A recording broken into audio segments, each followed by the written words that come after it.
Masayang araw, mga ka-PL. Ito pong nagngangalan na Facebook page na Sebastian Duterte, mga kababayan, na matagal na pong pinaniniwalaan ng ating mga kababayan na di umano ito ay pinagmamay-arian ni Vice Mayor Baste Duterte, mga kababayan, ay pinakyu po ang isang RD na nanampal at nanadyak sa mga helper ng isang banda, mga kababayan. Pinag-uusapan po ito ngayon sa social media dahil nga na-share nitong nagngangalang Sebastian Baste Duterte. Pero klaruhin ko lang po, mga kababayan, maaaring kapangalan lamang po ito ni Baste o sadyang ipinangalan sa kanya para yung kanyang mga post madali pong makita ng ating mga kababayan at higit sa lahat mapapansin yung kanyang page kasi nga kapangalan ni Vice Mayor Baste Duterte. Ngayon kung siya man ito ay mali ako. Pero kung tama ako na hindi ito siya, maaaring pinangalan lang sa kanya, tama ako, mga kababayan. Ano ho? O ito po ang kanyang post, mga kababayan, at reaction niya, no? Dito sa isang RD, pinakyu niya nga, mga kababayan. Ito ang sabi, Bisaya, tatagulogin ko po. Mamaya po, panoorin na po, rin po natin ang video. May video ho ito Makikita po kung paano tinadyakan, paano sinipa yung mga helper nitong RD o Regional Director at saka nitong isang LTO enforcer.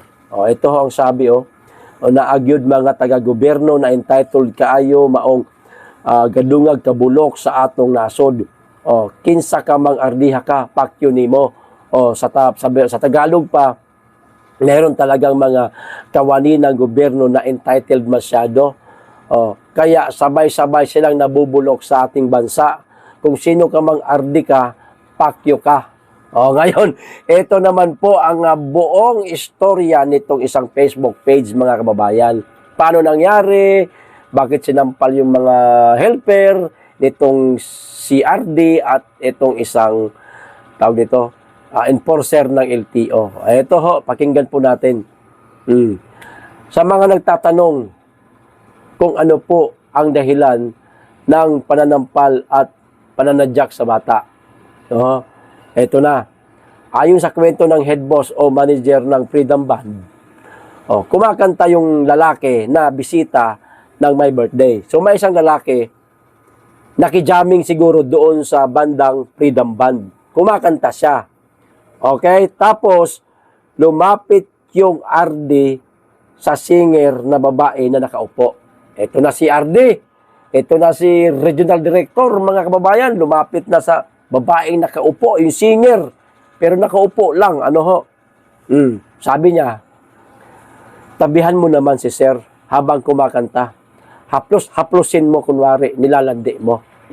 Kumbaga, inuutosan niya yung babae na landiin mo si sir, hawakan mo sa likod, tapos haplusin mo, ganon.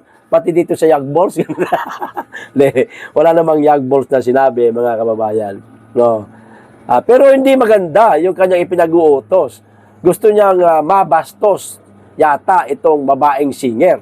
No? Ito yung si RD, sanay ito siguro sa mga hubo-hubo na mga bar, mga kababayan ba? Sanay ito sa mga babaeng nakikita dyan, nakita na yung kaluluwa. Ganon. Tingin niya sa mga babae, kapag ka nakakainom na siguro sa ibastusin na nawawalan siya ng galang sa mga babae kahit na singer lang. May mga ganyang tao talaga Di ba? Ito sabi. Sabi ng babae, sir, hindi po kasali sa trabaho ko yan, sir. Tumanggi yung babae. Tapos lumapit yung may-ari ng banda, sabi niya, sir, sorry po. Hindi po kasi pwede. Pasensya na po. Tumanggi yung may-ari ng banda. Huwag ganun, sir. Hindi pwede yan. Tapos lumapit yung dalawang helper para iayos yung nakaharang na mga instruments. So helper, ibig sabihin, lalaki yan, mga kababayan. Lalaki, lumapit, hindi para rumisponde dahil tila nang babastos na itong RD. Kundi, yung mga nakaharang po na instrument, iaayos lang nila. Kasi nga nakaharang eh. Nagtatamang hinala siguro si RD. Akala, nagtawag ng responde at gugulpihin siya. Bangag lang. Eto ang sabi, para iayos yung instrumento ha, hindi para responde ha. Lilinawin ko ha. Sabi ni RD, anong problema nyo? Parang sinalubong siguro. Anong problema nyo? Babanatan nyo ako? Parang ganun ba? Parang lang, no? Tapos, sabi ng mga helper, yung mga helper ha, na yung sinipa at sinampal ha, sabi nila, Sir, wala po, may inaayos po kami. Ayan. Sabay, kinausap niya yung singer. Ano ba problema, te? Kinausap niya yung singer na sinabihan ni RD na lapitan mo si boss, tapusin mo yung yagballs. Tamang hinala na, lasing na siguro talaga, mga kababayan. Ano ba problema, te? Ayun, lasing si RD. Lasing na nga siya. Kaya kung ano-ano na pumapasok sa isip niya. Pumunta siya sa table niya at tinungga yung isang basong alak at tinawag niya yung head enforcer ha, ng LTO na naka-blue at binalikan yung mga bata sabay tanong, ano ba problema mo? Yung isa, tinanong siguro, sabay sampal sa may tainga na part at sabay tadyak nung naka-blue. Yun, ang nangyari mga kababayan. Tinampal yung mga helper sa pag-aakala siguro nitong si RD na responde ito doon sa ginawa niyang alok sa singer na lapitan yung kanyang boss o yung tinatawag niyang sir, sabay haplos-haplosin yung saan man gusto niya ipahaplos. Nagtamang hinala po itong si RD, mga kababayan. Kaya nasampal itong mga batang helper. Naghihinala siyang jojombagin o gurgurin siguro siya. Ito na ho yung video, panoorin po natin. Intermission. Bago naman sa song later. Let's enjoy the night for Martin. Okay. Yes, once again, let's give a round of applause our regional director.